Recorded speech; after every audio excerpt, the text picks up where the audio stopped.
for your time. I know Thank you're you, getting Rachel. ready for the tour, or through continuing with the tour and getting ready for Berkeley on Friday and Saturday, which is kind of our area. And just wanted to see how that tour was going so far. The tour has been going amazing. Like God, it's just every night that we're playing. I mean, we're playing in front of tons of folks, and everybody's super happy, and everybody's having a great time, and Yeah. that's one thing that's very noticeable. Like, you know, I got to admit, a lot of death metal shows are pretty damn serious, but we keep ours pretty light-hearted. Death back in the day was we were a lot more lighthearted than the average, like, oh God, we got to go out and scream about murder and people and gore and blood and guts and all that kind of stuff. We were pretty. We did not. We took the music seriously, and on this run, we take the music seriously. We don't take ourselves all that seriously, so we try to bring a big pile of entertainment to everybody, and everybody seems to really be digging it. Lots of smiles. There are a lot of tears as well. God, I saw somebody crying in the front row the other day when we're playing, like, some tune off symbolic kind of thing. Yeah. So we definitely it runs the range of emotions, I tell you. Yeah, I had a couple of people that I subscribed to, or that subscribed to my little website, tell me that they went to a couple of the shows, and they said that it's just the synergy between the fans and the band is pretty phenomenal, and they attributed it mostly to you, and that you were Oh, able to, oh. like, kind of, with your precision and just how you like to take the creative license and do the drums. How do you keep that up, that spirit, that energy up every night or every time you're on tour? This is touring, this life, this industry, this every part of my life is exactly what I've ever wanted. So, I am the absolute poster child for living one's dream. Absolutely. I set out on this path when I was about 11, and then Oh, wow. by when I was 13, I had honed it to, like, this is the kind of music that I want to play. I want to play heavy metal, fast, aggressive, heavy metal. And then thrash metal started coming around. So there was, I'm like, this is perfect for me. What a perfect time. I'm an OG thrasher from 81, 82, Mm. 83 kind of thing. All the progenitor thrash bands before there was thrash. So this is all I've ever wanted to do, and this is the only thing I ever have done. So this is the only thing I've ever known, as an adult. I've been on tour since I was 16 years old. So Oh, wow. um so having that sort of kind of having that kind of background, this is all I ever do. So that's how I get to go on tour for a living. I get to put out albums for a living. I get to meet cool people every night for a living. I mean, shoot, how could I even complain about any of that? Yeah. I definitely, I I treat it like it should be treated. Like I'm very fortunate, and I'm very fortunate to be able to enjoy the life that I created for myself. Heck yeah, man, darn tootin'. Yeah, you worked hard for it. You might as well enjoy it, right? Right, and playing drums. Oh, shoot, that's it. Ain't rocket surgery. Just have some fun. Yeah, exactly. A lot of people say in the industry that the band Death was the reason why death metal exists. Were you guys the pioneers for that? Well, that is something that's a great debate. However, since I predate death metal, as well as the founding member of Death, Chuck, also predated death metal. I'm sure. Chuck was always called the godfather of death metal, and death. And Chuck was never comfortable, especially by the time Chuck and I started working together, which is about 6 or 7 years after the first album. It was, yeah, five-ish years, 5.5, 6 years after the first album came out. And Chuck's musical tastes were evolving. He was getting a little bit older as well, and just his life was evolving to where he's like, I'm not that same, like 19, 18, 19, 20-year-old writing this stuff. Hmm. 17-year-old writing this gory material. Um, and so that's one thing Chuck would always kind of deflect to other bands. He's like, hey, I love Possessed, I love Slayer, I love, Venom and Merciful Fate and all that, all those kind of bands that were, we always kind of gave it up to Possessed. I mean, Chuck was a huge Jeff Becerra fan. We were all Possessed fans. Possessed, for all intents and purposes, created the term death metal, on the demo that they put out in 1984 that we all had. So um, we would, and even though Possessed wasn't singing about gore lyrics or anything, and their music was an aggressive thrash metal, I mean, I feel like Slayer helped create the template for death metal. And Possessed, absolutely. Death metal coming from kind of the vocal style and some of the lyrical imagery. And Chuck just happened to take the lyrical imagery to another degree with some of the gore that he would write about, writing about horror films and that kind of, that's always fun, So especially when you're a kid, write about blood and gore and guts and ripping people's guts out and murdering people. Yeah. That's really fun when you're a kid because nobody else is doing that. Yeah, exactly. So there Exactly. you go.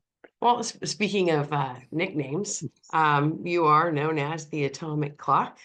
Mhm. And we know why, laser sharp precision, we know this, but how did you get it? Who coined that term for you?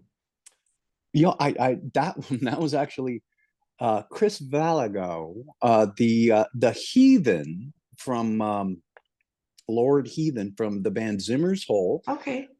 We were, you know, Val was always, he Zimmer's Hole was a part of my Vancouver experience, absolutely big time. Um, I always tried to get into the band, and they wouldn't, they wouldn't let me in because I did not appreciate ACDC enough. So, and their drummer that they had forever, Steve Wheeler, he's awesome. He's a great friend.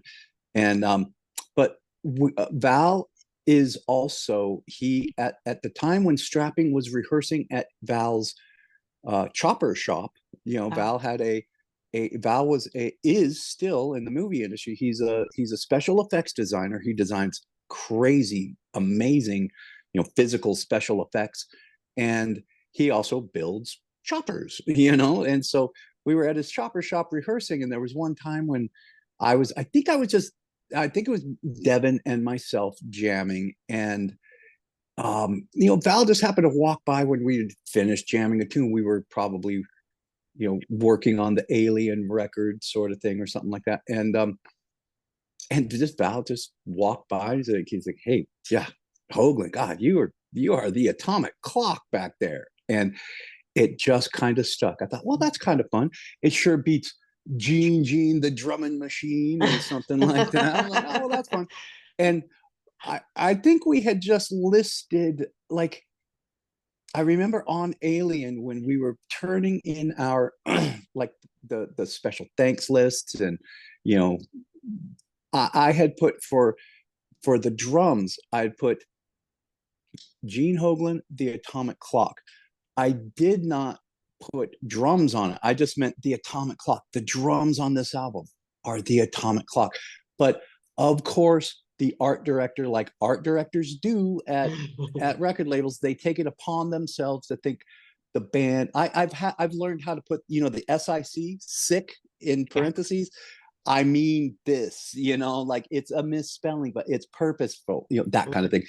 And so they added Gene Hoglan, the Atomic Clock, drums. And I was like, that is not what I was talking about. But anyway, so I think people just started going, oh, well, looks like that's the guy's nickname. And I didn't intend for it to become a nickname, but really that is, I guess, how it kind of came to be, I suppose.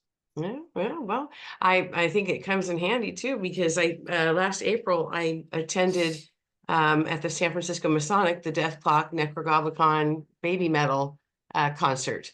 And Awesome. yeah, and I interviewed Brendan Small beforehand too, and I'd asked him what makes how do you get real live people to play the animated version, and how do you Indeed. sync them up? And he says it takes that precision, it takes that timing, and I'm guessing that's probably why you're the drummer in Death Clock, because you have that precision, that ability to do that.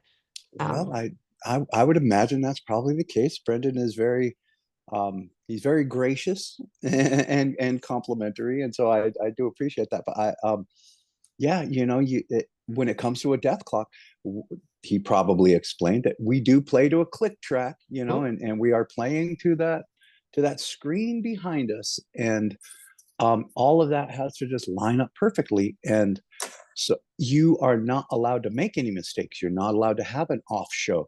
That's kind of the way I feel about playing live in general. You are not allowed to have an off show. And so, because folks pay good money for this. And more yeah, importantly, folks look forward to this for, weeks and weeks and, that kind of thing. You don't have the option of like phoning it in. yeah. I've never phoned in one show in 40 years of playing shows now. So, and that's doing everybody a disservice, and ultimately that would do me a disservice. I can't do that. Um, I set the bar rather Yeah. high for myself every single show, every single year. There are many times when I am exhausted playing, but you got to do what it takes to get yourself up for that show. Put yourself in that mental, have that mental acuity. And Yeah. that's why, back in the day, back in the old Dark Angel day, I used to eat caffeine pills. I'm like, there's caffeine. It's the same thing as coffee. And then when Red Bull came around, I Oh. started, drinking the Red Bulls.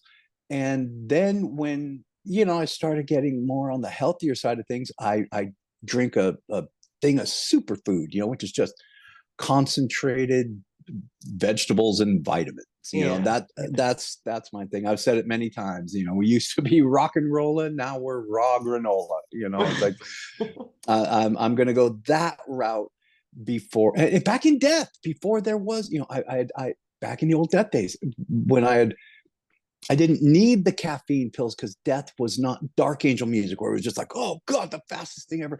I used to eat a couple of bananas before I went on stage because I heard, hey, that gives you energy. It's like, Yeah. okay, so bananas were a religious thing in the death days. So, but yeah, you definitely need precision every night, and getting good rest. I'm a serial napper before the shows. All my pals that ever come out to shows and say, hey man, we're gonna come out and we're gonna see you, and they all know we'll see you after the show. We know about the nap, and we It don't becomes bother a Gene ritual. from Yeah.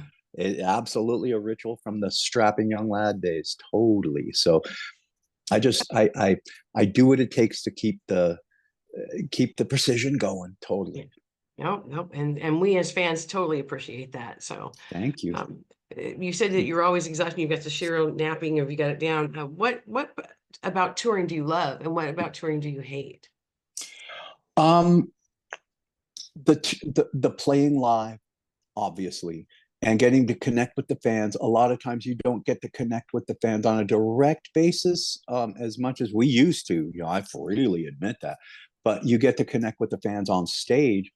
That's really awesome and super important, and that's where the connection is the most important.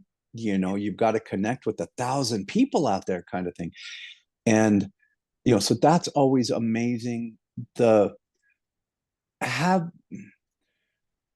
Part of that satisfaction does come from the, like, hey, you this is the path you chose, this is the path you created for yourself.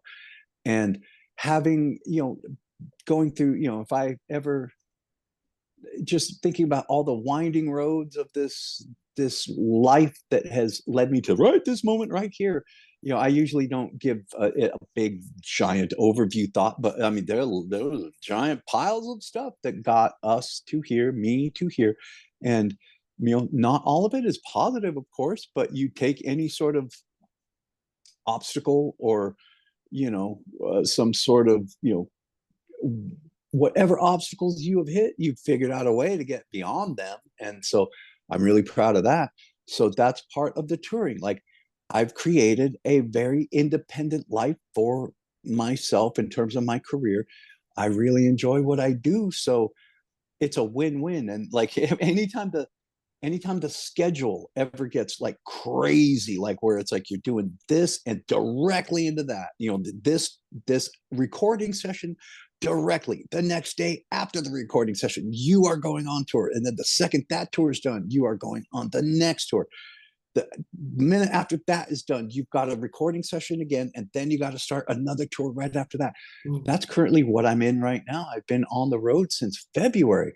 I've seen my place for hours since, like hours really, Yeah. in the last 4 months, five, whatever this has been.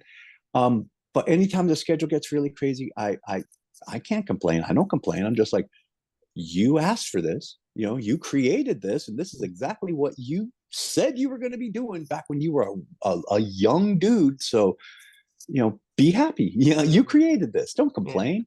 You can bring things towards yourself. You can set yourself on good paths there, Hoglan, that are very successful, and very, successful from the heart standpoint. Yeah. I'm really happy, all the other successes that come with it, those are great. But when your heart is happy and you're doing what you love, no, man, that's a win-win every time. Uh, So that's part of the things I love.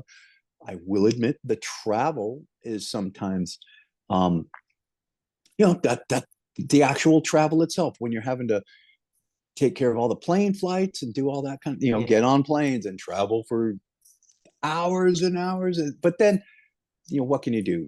That's you gotta sprinkle a little ugly around all the pretty just to make it Yeah. all better. So, that kind of thing make you appreciate all the other stuff. But handling the biz portion, Mhm. that's always something where I'm like, oh man, that's, you have to do it. That's the Yeah. business. This is music business.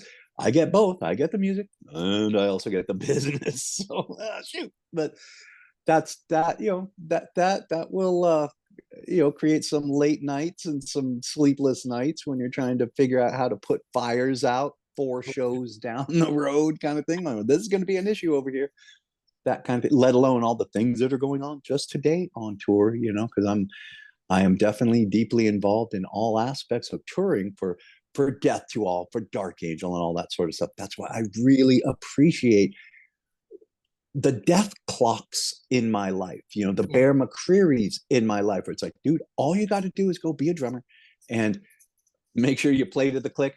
Okie doke. I love Yeah. that. You're like, Yeah, I just get to have fun. I don't have to do the business side of it. That's always nice. absolutely. Yeah, Yeah, man, no. totally. Well, what do you do in your downtime if and when you do get downtime? Anything? I, I, there is no downtime. There is no downtime. What the downtime is you work on the next project. Excuse me. You work on the next, you study for the next project. If I'm, studying tunes, um, you are part of the setting up of the next tour or the next whatever the next thing is going to be. You got to be a part of that, from right out of the gate. So you got to be involved in all that. So that's fine, because the life that I've created, and whatever, like financial, anything that I've uh, garnered, that just buys freedom. And I thank you for, thank you for buying the freedom that I have to live the life that I want. And so that's where I'm pretty fortunate there. And but like directly after this 4 month run, or 5 month run, whatever it is, um, I've got another project directly that I'm jumping right into, Oh, and so there's not a lot of downtime. And there are times when I will spend nights in my bunk on one tour studying the music for the next thing that's coming up. That's happened a million times. And for instance, since I knew what this year's schedule was going to be up till this point, um, like I started working on, because I knew there was going to be first there was going to be a recording that I was involved in. That took from November to February to prepare for. Then in February, doing that recording. Then directly from the recording in March down to South America with Death to All. Then directly into the Death Clock run. Then directly into the Bear McCreary show that we did, and then I added a quick little session right the day before we started rehearsing for that thing. Then we did that Bear show, and then we did this Scream of Perseverance tour. I knew that, I knew what that schedule was going to be like. So I started preparing for this back in November. Oh, wow. And with Death Clock, we have about 20 songs in the set. Bear, there's 20 songs in the set. Death to All, over the 3 sets that we play, I think there's 34 songs. So that's like 70 something songs that I was having to rehearse all this time since November, as well as write an album, write lyrics for and vocals for an album. And so it gets crazy, but I have the freedom and the time to do it all. So, and I don't get overwhelmed very easily. So, it's a win-win for me, totally. Yeah, yeah. So what can the fans are going to be in Berkeley tomorrow night expect from this 2-day stint for the Scream of Perseverance tour? Number one, they can expect an incredible pair of nights of metal and just an absolute celebration of all things that are death, all musics that are death related. Because tomorrow night's show will be, the first night in Berkeley will be the Scream Bloody Gore night, which, it's been as advertised. It's going to be Scream Bloody Gore in its entirety, and as well as the following 2 albums, Leprosy and Spiritual Healing, playing a bunch of cuts off of both of those.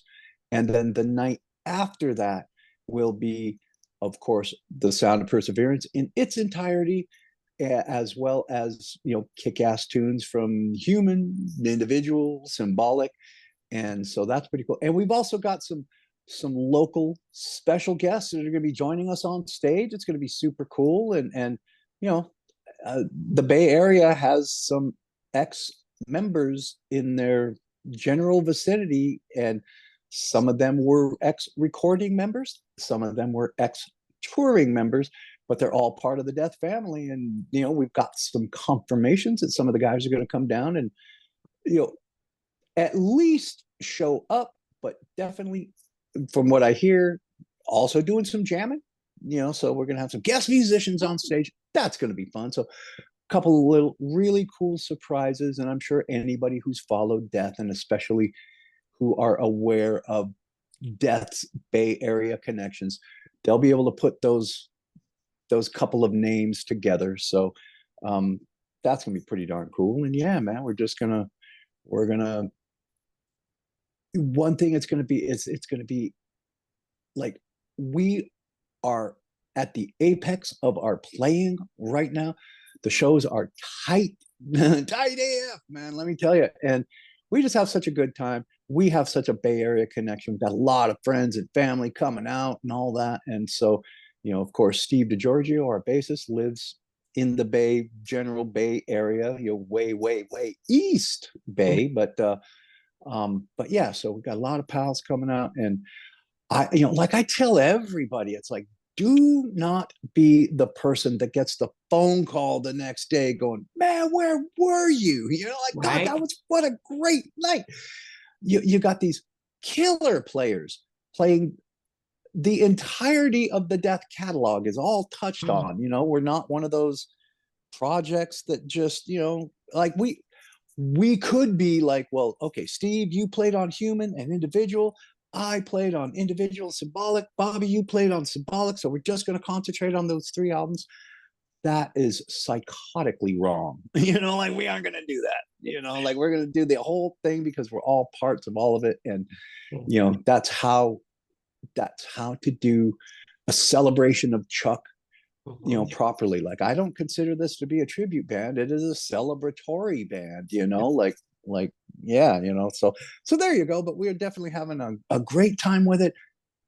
Everybody come on out and have a great time with us, because I guarantee you are going to have a great time, man. It's going to be So many folks have been telling us this is the show of the year.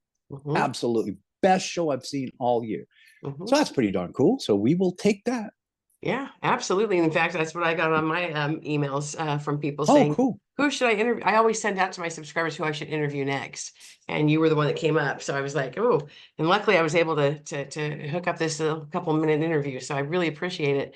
Well, thank you, I'm look, Rachel. anytime. And one last thing before I go, is that a Death Wish coffee shirt you have on? It's one of my favorite Usually, coffees. no, right? Yeah, usually it's a death to all shirt, but I just couldn't find one today. And all my shirts are just I gotta do some laundry. But yeah, it's a death with coffee. This is just the one that was like, shoot, I put it on last night and That's I funny. It's one of woke. my favorite coffees, so it Well, works for me.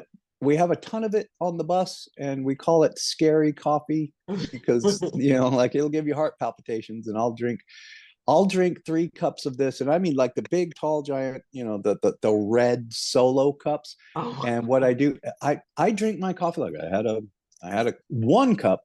Um, I'll put I'll I drink my coffee just what is it, room temp, so I will put the Death Wish, that much of it, and then we've got some of that Starbucks in the green bottle, the cold stuff. I will cut it with that just to cool it oh, off. So I'm not putting creamer in it, or I'm not putting milk, or not yeah. putting more coffee in it. So cut your coffee with some more coffee. And like I was telling, like my wife was telling me, she was like, oh my God, she got me into coffee. She's like, oh my God. And she also got me all on the health stuff that I'm on. She's the reason I'm alive still. But she's like, that's the one thing that I regret getting you into coffee. And now, Mm. but I tell her, look, and now I'm telling you, I'm drinking 3 of these giant cups a day. And she's like, oh God, Hoglan, Jesus. And I'm like, no, wait, I can still nap on it. And she's like, oh my God, now you've entered that level where you can drink the coffee and nap. Oh God, we got to have a talk when you get home, buddy. So Just, that's just pretty darn don't, fun. just don't throw in those no-dose pills, the Right. caffeine God, I pills. tell you, this is all I need. Thank God I go with the old superfoods afterwards, Yeah. superfoods to get up for the show when I've taken that nap, but I can Well, still nap on this stuff. And yeah. Well, I'm that is glad so she's keeping wrong. you healthy. That's a good thing. That's what she should do. Make sure you're on the straight and narrow there. Absolutely. I give it up to her 100%. Absolutely. Awesome. Well, I appreciate Gene. I appreciate your time so much, and thank you. And again, tomorrow Thank you, night and Rachel. Saturday night are the tour is going to be at Cornerstone in Berkeley, and I'm going to get this out right away. Thank you very much. Well, looking forward to seeing everybody tomorrow. Come on out. Have a great time. Looking forward to seeing you, Rachel. Darn tootin'. Thank Yes. you, everybody. Thank All you. right. Thank you. Have a great day. Take Bye. care. Take Bye care. bye. Bye.